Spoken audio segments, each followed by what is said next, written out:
I don't know if this is my 11th or 12th. I've lost count, but impressed with our guys. They did a great job training in the offseason since the season ended, and some guys made some money today. I think Donovan McMillan, Brandon George. I mean, the guys at the combine we all know about, but the guys that came out here, that didn't have that opportunity in Indianapolis, came out here and did a nice job. I just had the Bills come over and say we've never missed on a guy from Pitt. We love McMillan, so it's good to hear that. How much pride do you take in seeing these guys out here working? It's what we do. I mean, this is, I was talking to, Heather Rao out here, Branson's mom. Just this is what we do, is try to develop our players. I mean, you want to win football games, but eventually this is the goal. Each one of these kids that come in our program, this is what they want to do. And as I told all the scouts here before the whole thing started, since 2019, we've had 19 guys drafted. And that's the second most in the ACC. That's impressive. We don't have all the stars all those other guys do, but we develop our guys. We get the right people character-wise, and they're tough. And when they go to the NFL, they're reliable, and that's the important thing. So it's something that you look forward to, and you want to see these guys do great things when they leave here. You said you've had 11 or 12 of these. Does it ever get old watching these guys try to take that next step for their dream? It never gets old, because you know what? It's a new class every year. It's not like the guys come back next year, can I do it again, coach? They don't get a second choice or a second chance to come out and do it again. So it never gets old watching these guys, because everyone has a different story, whether it's Ben Sauls and how he started his career here and how he finished it. I mean, everybody's got a different story. Speaking of Ben Sauls, he had that moment there where it was all eyes on him and missed his first field goal, but then hit 10 straight. What was it like to see him, in that moment, and just what did you take away from it?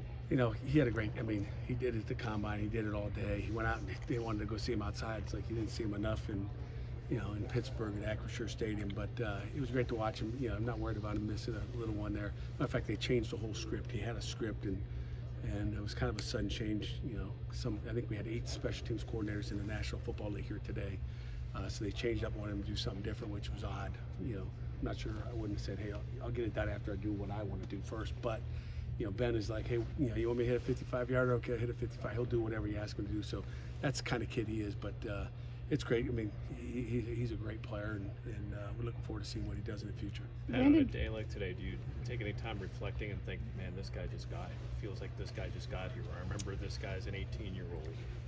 Yeah, you look at like where they've come. As you're reflecting, whether you're talking to parents, and again, right, I think I saw everybody's parents. Gavin's parents were over here.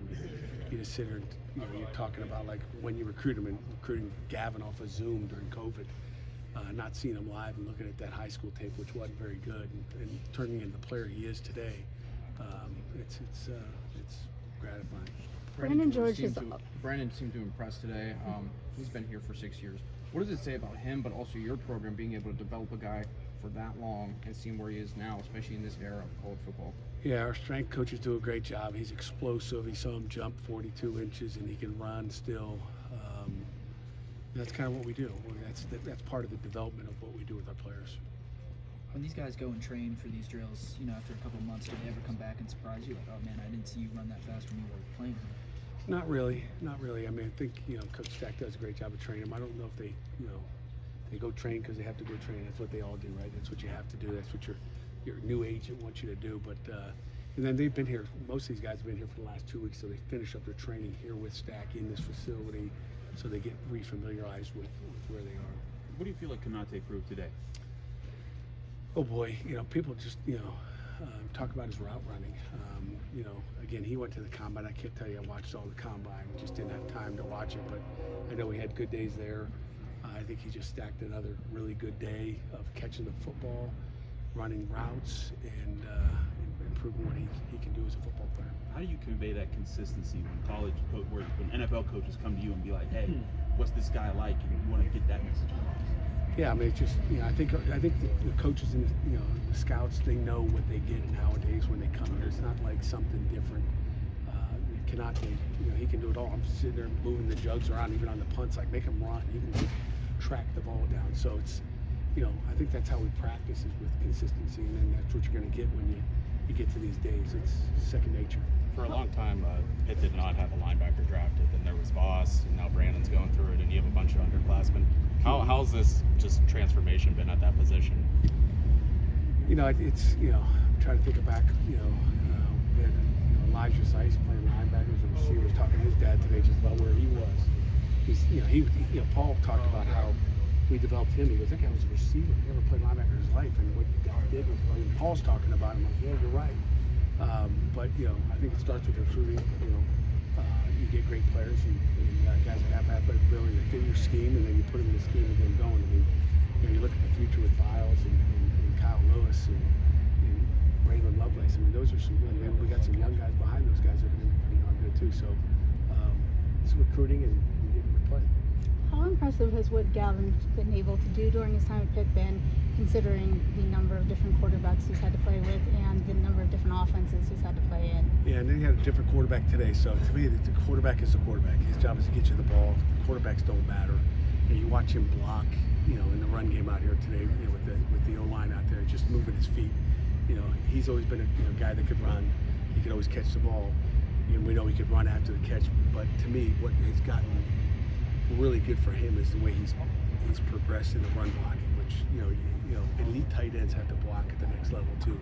And I'm proud that he's gotten really good at run blocking. Did Rhode Island have a pro day? No, we didn't have pro days. We didn't have any players, including me. You obviously take a lot of pride in getting guys to the next level. What's it say that all 32 teams show up on a day like this? Well, I think people are looking, they're looking for that diamond in the rough, maybe the one they didn't know about. But it shows a lot that they know where they're coming from. Like I said, 19 of them in the last, since 2019, 6 years of draft picks. We're gonna have a few more this year. So to be second in the ACC, that's what's shocking. Because I don't know if our recruiting class has ever been ranked second in the country. But it should be based on the guys we're getting and what we're doing. A couple of us talked to Kalijah, and he said he feels like not only are players here overlooked, but he feels like the program as a whole is sometimes overlooked, even though, despite the record for turning out NFL talent. Do you think that maybe motivates your players even more to perform well in front of NFL teams? I don't know if they look like that. Everybody's got a different edge that they have to them. So I think until you win another championship, you are what you are, right? And that's the goal, is to win championships and get in the playoffs and go win a national championship. So I don't know if I'd say we're overlooked, but if you're not in that national spotlight, in that top 25, top 15, that's what you get. Coach, thank